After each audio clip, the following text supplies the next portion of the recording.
Hello, everyone. This is Esther with Yo Soy Sefarat. Soy Sefarat. I want to show you my 23andme results. And many of you know my results because previously I have shared them on discovering my Mexican DNA. And we also have other platforms on Facebook where we share our DNA. There's a lot of DNA enthusiasts here. Many, if you don't know me, let me just tell you a little bit about my background.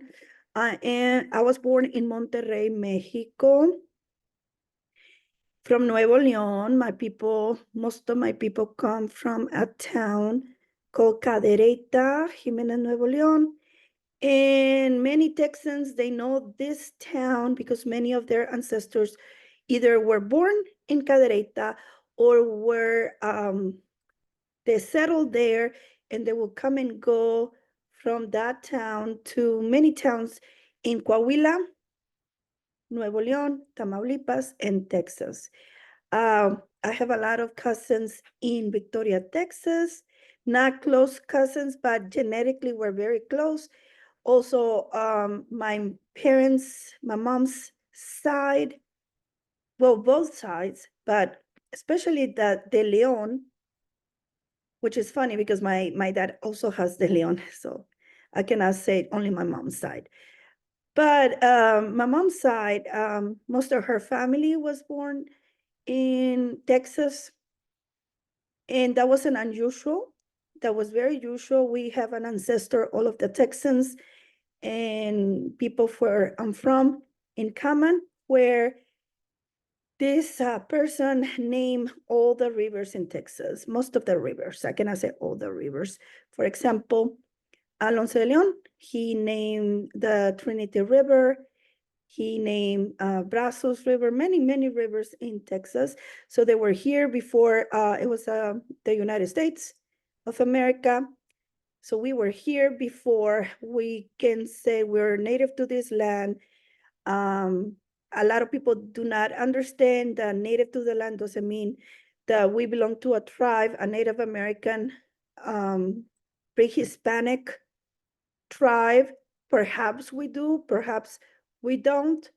That's something that it will be discovered in the future with DNA.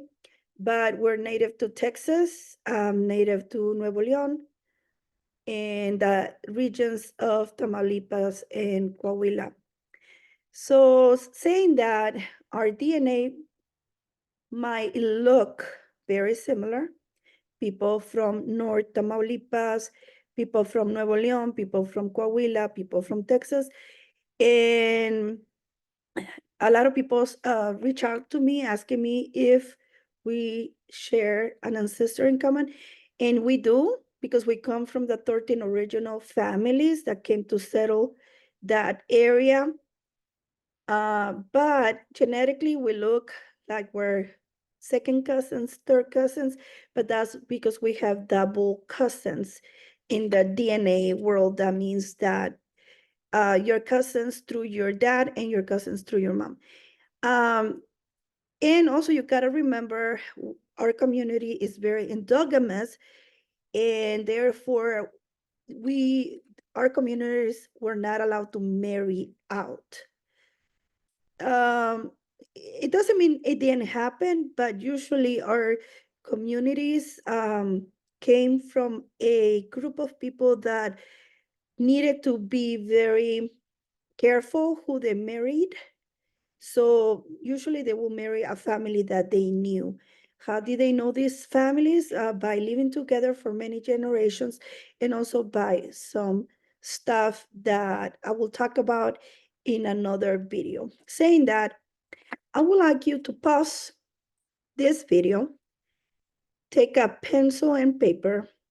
If you're from Texas, if you're from Nuevo León, Tamaulipas, and Coahuila, you know by now my DNA percentages, or you may say, okay, she comes from those 13 families, so her DNA is gonna look like mine, and you already know, so you're gonna write it down.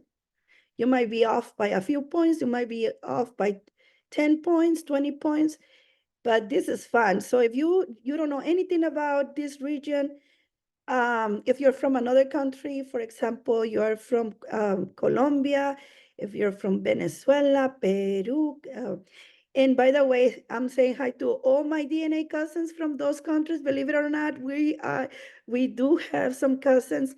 My region is cousins with some of your regions in Colombia, in Ecuador, in Venezuela, Peru. I don't think Argentina we're close.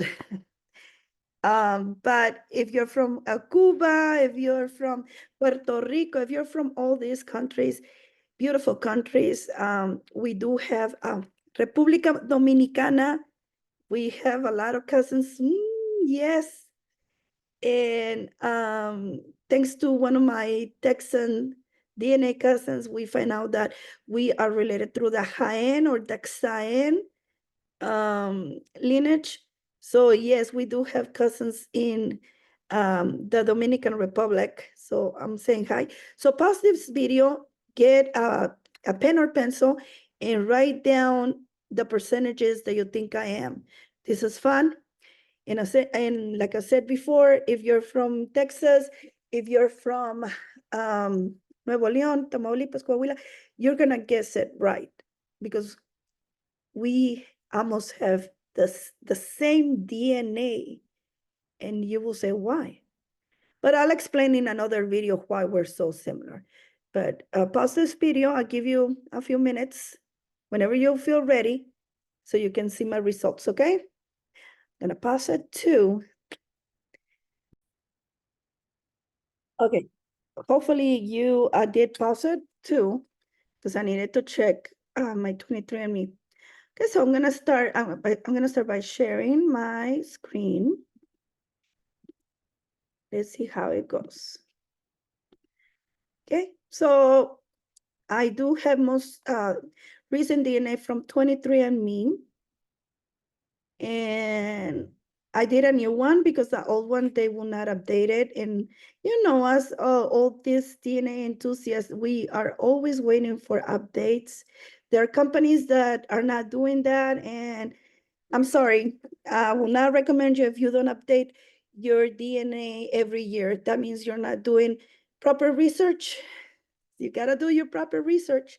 As you know, there's a lot of work to do with our communities, especially the ones in northern Mexico. Okay, so here you will find 23andMe already signed in, and you're gonna find ancestry report, DNA relatives, blood biomarkers, and lifestyle dashboard and messages. I do have something about blood and biomarkers in my other 23andMe, but okay, so let's not go. So what do you think? How much DNA do you think I have from each region? Well, it seems like I'm from all over the world, and I'm gonna share that. Okay. All right. So first off, it says that I'm European, 72.9%. How much percentage did you give me? Go ahead and write it down in the comments, okay? And please like and subscribe because I'm gonna explain why my results will be different from the ones in Texas. And there's a reason, okay? So from Southern Europa, Europa, Europe, I'm mixing Spanish with English. Says that I'm 67.1 Spanish. They're saying that the regions are from Spain, and number one, it will be Andalusia, and I think that's through my dad. Before they will say that number one was Galicia. Yeah, I will say Galicia might be right. Andalusia, that's the number one now. Castilla de León. And you gotta remember, we have a lot of ancestors in Toledo, Salamanca, there's a lot of Leons. If you notice, a few years ago, well, not a few, I went to Spain and studied in Salamanca, and I was studying my roots. It says, I also have from the Basque Country, Catalonia, Cantabria, and Castilla de la Mancha. So yes, I have. So if you notice, Andalusia and Castilla de León, they are highlighted, super highlighted. But let's not forget, we also have in Portugal, but I guess 23andme will be doing that research later. Oh, it took me out. Okay, so a lot of ancestry from Spain. And then it says broadly Southern European. So they're saying that Greece, Albania, Kosovo, Serbia, Romania, Moldova, Bulgaria. It's interesting that they're not saying Hungary. And I'll explain in a different video why we also belong to this area. Italy and Spain. They say 1.4 Ashkenazi Jewish, 1.4, and you will say, Esther, but how come you say you have Jewish ancestry if you only have 1.4 Ashkenazi? Remember, I don't come from the Ashkenazim. The people from Texas, Nuevo León, Coahuila, and Tamaulipas, we come from the Sephardim. So the Sephardi people are from where? Spain and also Southern European, okay? And then broadly European from everywhere, and it does cover the places that I was telling you, 0.3. And that includes Finland and Sweden and the United Kingdom. And this is not because I have an ancestor from there, it's because of the diaspora from Spain and Portugal, they went there. And that's, I'm gonna explain that in a different video. Okay, as it says that I'm Indigenous American, 18.2%, and that's very similar to ancestry. I'm trying to find my DNA, my Native American groups. It says that here, I'm very close to the Yucatan Peninsula. No wonder I like going to this area here. I love it. I like going to the Riviera Maya, but it's because it's very touristic. But I love going to this area, the Mayans and the Otomi, which is in the Aztecs, and I believe the Aztecs were there. I do have okay, so it says the Mexica, or the Mexicas, the Oromi, and I do have some documentation from the daughters of Moctezuma. And what else? And they say here in this area, which is Saltillo, Monclova, Laredo, Ciudad Victoria, the Native Americans to this land. But I have another video with my theory. I'm not saying I do not have Native American DNA. I was actually searching for my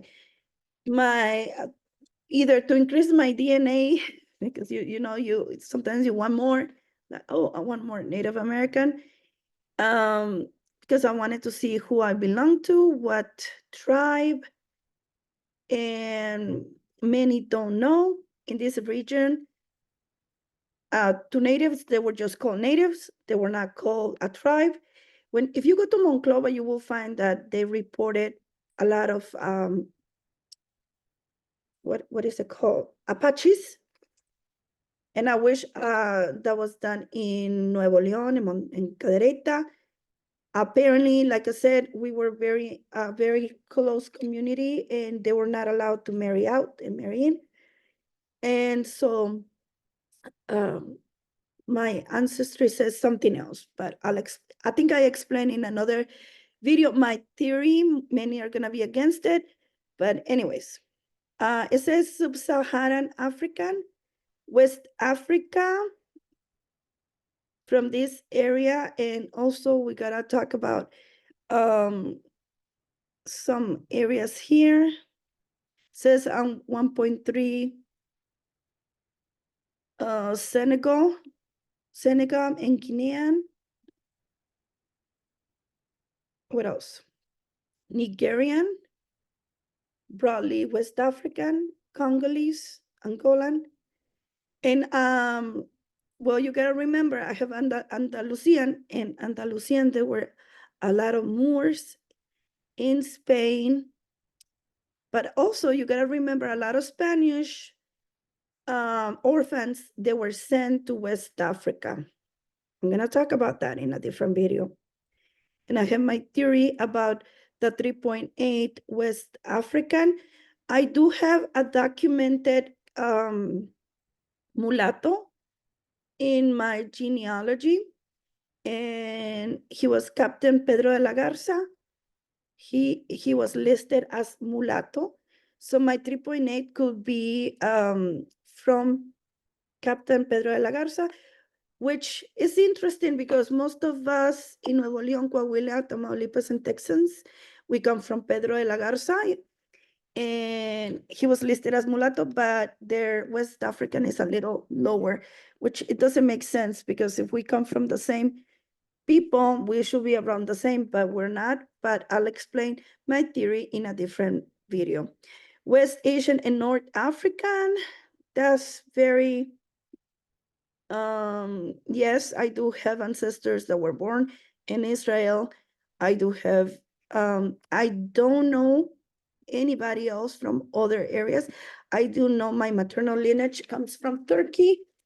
Believe it or not, I was able to find it in a different platform, computer and calculator. Yes, it comes from my maternal lineage from Turkey. And that will be a different video because people will go, they will go wild with these findings that I found about my maternal lineage coming from here. Very rare finding. They're saying something else about that finding, but it's okay. We can take it. So yeah, did you get my results right? Did you get my percentages right? What I was gonna say. Now, let me explain something really quick. Why Texans, they get higher European, less indigenous American, and perhaps less sub-Saharan. So let's go here to the European. Well, let's go to the Mexican so I can explain better. Okay, so when we came from Spain, we came from Veracruz, and then we went down to Mexico. From Mexico, we went up to Zacatecas. And I wish I had, let me see if I can find a Mexican map with the states, so I can explain a little better. Okay, so we came through Veracruz here, the Puerto de Veracruz, and then we settled in Mexico. We couldn't stay there. There's a history behind the people from this area. If you don't know it, search it. I'm not gonna talk about it in this video. Then we arrived to Mexico City. We couldn't stay there. We went up to Zacatecas. Zacatecas is here. And we needed to keep going north. We needed to be close to the Apaches and to other tribes, Native American tribes. People couldn't settle in this area because Native Americans were very protective of this region, very protective. And so the farther we went up, the better for us. And yeah, many of our people died due to that because they had to battle the Apaches, because the Apaches and the other tribes were very, very protective, which is very understandable. But from Zacatecas, we went to what is now called Coahuila, Nuevo León, and Tamaulipas and Texas. Gotta remember. Also New Mexico. But what happened in New Mexico is they had the Pueblo Revolt. And because of the Pueblo Revolt, they lost a lot of documentation. I do have ancestors that goes all the way to to New Mexico. But the documentation that we have is that they return back. So remember, these people will go up and down more than us. We don't travel out and they do. Okay, so I know I'm getting a little out of the DNA, but let me explain something.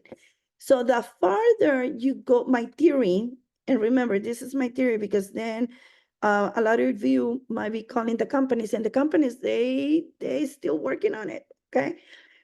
So for example, here's Cadereyta, somewhere here, Monterrey, they will keep going up. So the farther they went to San Antonio or this area, the newer they were to the land.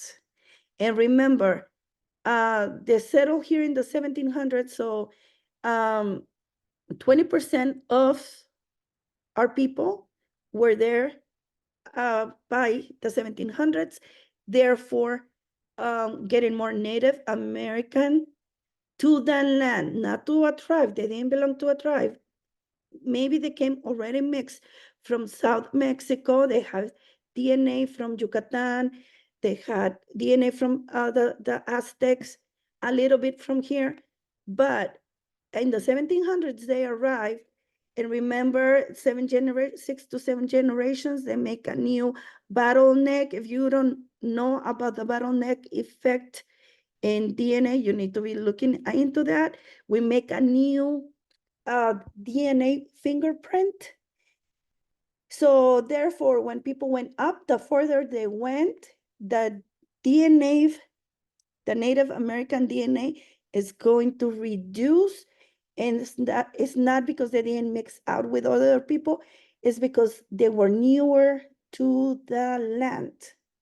And they also go by historians, documentation, and all of that. So they get companies, they get their percentage by how long have you been in that area.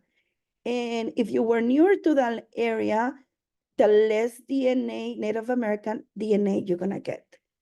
Yeah, I know it sounds kind of strange, but please watch my other video where we get our Native American DNA and you will be surprised. Now, saying that, my friends from Texas, some of you are gonna get 8% Native American and higher numbers of European, or you're gonna get very similar DNA like mine. If you do, please say I'm Texan and my DNA is very similar to yours, or I'm from San Antonio and I only get 10% Native American and 80 something, 88, 89 European. And that's because you went up. So you were less years, your family lived there less, probably instead of 300 years, your family lived there for 200. And therefore you will get a smaller number of indigenous and higher number of European. But that's a theory. If I say this is a fact, companies are still working on it, so they will not say yes to it. So thank you for looking at this video, watching this video, and I know the people from Texas, Nuevo León, Tamaulipas, and Coahuila, they are going to understand what I'm talking about. We come from a very particular community that needed to keep going up north. So then northern they went, they're higher, they're European because they were newer to the land, right? So if you have any questions, just please type it on the comments. Thank you.